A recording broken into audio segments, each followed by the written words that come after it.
the world, we just sort of broke it up into the so-called democratic West and the so-called communist East.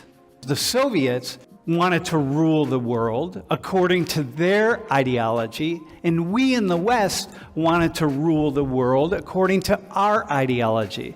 And they were always trying to kind of get these countries that were aligned with us to align with them, and we were trying to get the countries that were aligned with them to align with us, because it's really about power. All these countries started moving to the West. So the countries that were formerly connected to the USSR, like Latvia, Lithuania, Poland, Slovakia, Czech Republic, Romania, Bulgaria, they start aligning with the West. The Soviet Union, which is now just really becomes Russia, becomes really weakened. And so Russia has the idea that this is Ukraine right here, one of the key states. Well, at least we're going to hang on to this one. Russia took the next step and said, no, we're actually going to invade now. And now there's a battle for Ukraine. And the Ukrainians are responding. And it's a serious war. And it's very serious because Russia has a lot of nuclear weapons. And the West has a lot of nuclear weapons. And there's a lot at stake. Okay? So the first person we're going to talk to is somebody in Russia. And you can unmute, by the way. This is Sasha. My name is Nestor, and I am a chemistry major, and I moved here from Ukraine around 9 years ago, and I started living here. Can we bring Taras in? Okay, tell him welcome to Soch 119. Він вас запрошує до нашого класу. Доброго вечора. Доброго вечора викладачам. This is Camilla. I've been working with Camilla for, I don't know, maybe 8 years. I think we met 7 or 8 years ago. But I circled her shoes because she's always wearing cool sneaks. And she works at the War Studies University in Warsaw. Hey, we are talking, the reason I want your phones away today is because, first off, we have 3 different guests coming into class. And one of your classmates will be speaking, and we're talking about Ukraine and Russia and the war. And I'm calling this the People's War, and that should be, we'll have an explanation of that as we go along, especially with our last 2 guests. But let me just say, let me start with trying to explain this war as simplistically as I can, so that you have some kind of understanding in it. So it's really valuable if you pay close attention to what I'm saying right now. So Leah, can you go to the first slide? After World War II, so starting in 1945, we just sort of broke it up into the what we call the so-called democratic West and the so-called communist East. And what was the Union of the Soviet Socialist Republic, of which Russia, what was currently called Russia today, was the main country, kind of took all this stuff in red, just kind of controlled. Now that's China, but China became a communist country, but not really aligned with the USSR, okay? And the West, meaning the United States, and then Western Europe, and the Western Hemisphere was all aligned with the U.S. We called it the democratic countries. Of course, they weren't all democratic, and I don't even know what democratic means. Many countries in Africa, but you see there were some countries, including Cuba here, Mozambique, and so on, that were really aligned with the USSR. And then the Russians, we say just the Russians, the Soviets wanted to rule the world according to their ideology, and we in the West wanted to rule the world according to our ideology.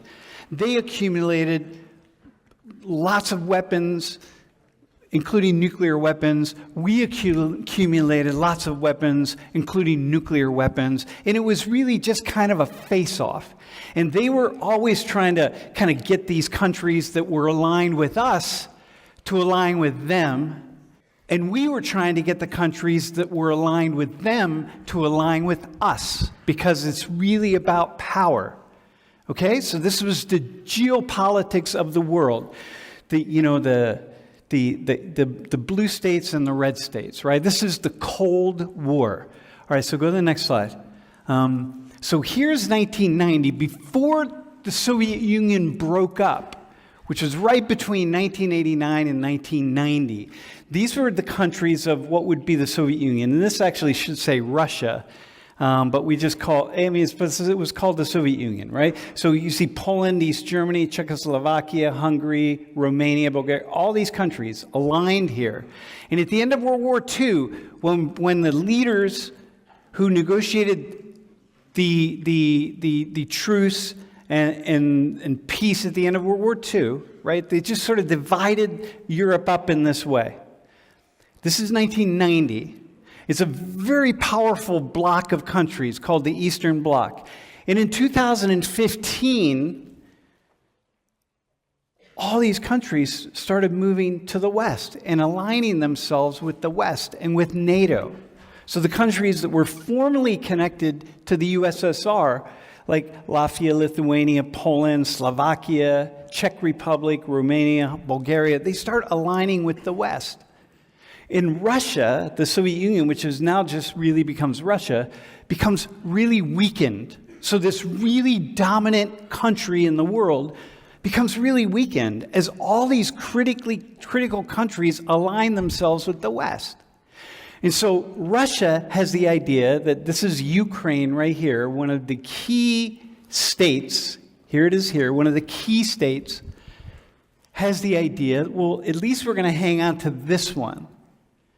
And kind of the Western countries and NATO and the United States just kind of make this agreement in a way, and it's kind of stated, it's not stated. The Russians would say it was fully stated. We say, well, it wasn't really stated. We're going to let the Ukrainians decide for themselves.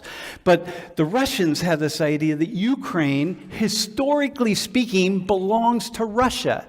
It is a part of Russia. If you go back far enough in time, it is in Russia. It is part of our nation. It's not a separate autonomous country. Okay? In the West, we say, like, no, we're not going to go back that far. We're going to go back to a certain period of time. It's kind of like Israel and Palestine.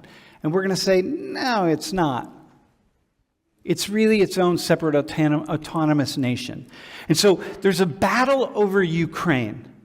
And in 2015, it really starts, right? It starts with Crimea, with this part of Ukraine that the Russians are saying, now we're going to take this little section of it, and then we're just going to keep going further, and we're going to take more until we control Ukraine.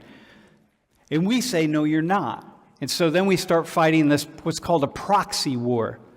Okay? Now, why is Ukraine important? Go to the next slide. Because this is Ukraine. In terms of all the nations in the world, Ukraine is fourth in terms of the total natural resources it controls in the world. It is a fabulously wealthy land area. And so the Ukrainians are saying, hey, look, man, we want to control all this. And Russia is saying, look, this is ours, and you can't take it away from us. And we're saying, hey, let the Ukrainian people decide for themselves what they want. And Russia says, but the Ukrainian people are Russian people. This is part of Russia. And when you take Ukraine away, you're actually taking all these resources away from us. And so there's a war going on because Russia took the next step and said, no, we're actually going to invade now. A little over a year ago, they said, so they invade, and now there's a battle for Ukraine. And the Ukrainians are responding.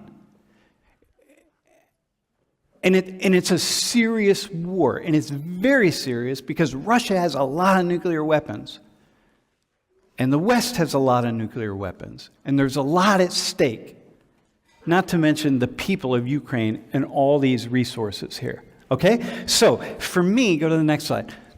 I have been in Ukraine. In fact, Laurie, that's my wife there. She was invited to be a speaker at a NATO conference in which they were talking to having a conversation with women soldiers. This is a people's war, you all, right? Men and women, civilians out on the front lines battling against the Russians. And so this was a photo that I took. And so we got a chance to really hear from Ukrainian people what they're thinking and what they wanted, right? And if you go to the next slide, this is Maidan Square. It means Independence Square in Ukrainian, right? And this, Ukrainians had this democratic uprising, and the people just, to throw out one of the leaders that was really aligned with the Russians, and sort of did some secret backroom deals with the Russians to bring the Russians in. And that leader, the Ukrainian people just rose up against that. This is like in 2015, I think, or 2014. And so this square was just filled with people, and Ukrainians. What they did was the military, allying with this leader, put sharpshooters up here and started shooting at people from this hotel right there. And it's really eerie when you stand in this square, because Laurie and I took this photo here. And then, of course, there are all these monuments and stuff to all the people that were killed, including just folks like yourselves, man, college students and so on. This was a guy, a soldier. So right down in here, in this area, there is all these photos and soldiers and statements about who they are. And so it's really intense, okay? So today's class is about this issue.